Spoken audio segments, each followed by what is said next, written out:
Hi, I'm Dave Brown. I'm the host of The Pulse on AMI Audio. Technology absolutely is changing the lives of people with disabilities because it's offering the opportunities for telecommuting. So the setup's actually pretty simple here in terms of connecting out with the Toronto studio.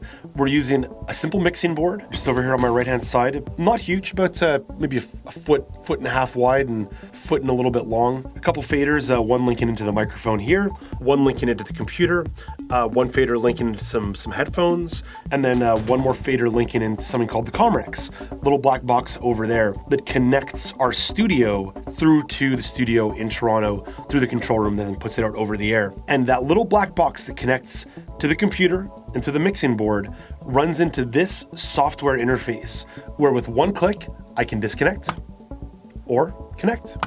And just like that, I'm connected right back to the main control room in Toronto, and it's pretty amazing. It's pretty cool. It's really seamless. And then otherwise, I'm just setting it up like I would normally set up my studio. I've got my scripts, I've got my newscast. Everything's printed out in a very large print because pretty much anything smaller than a 16-point font, I have a tremendously hard time reading. But then if you really get into it, if I have to read something on air, I really need a big font to make sure I'm able to make somewhat coherent sense with what I'm reading on the air. And otherwise, I keep the setup here pretty simple. I got my tea, I got my phones nearby in case we get any buzz on Twitter or if the producers need to reach me via email. And yeah, otherwise I'm wearing my headphones, got my microphone in front of my face and trying to sound coherent. Listen to The Pulse weekdays at 1 p.m. Eastern on AMI Audio, and be sure to download the fully accessible podcast at the iTunes Store or your favorite podcasting platform.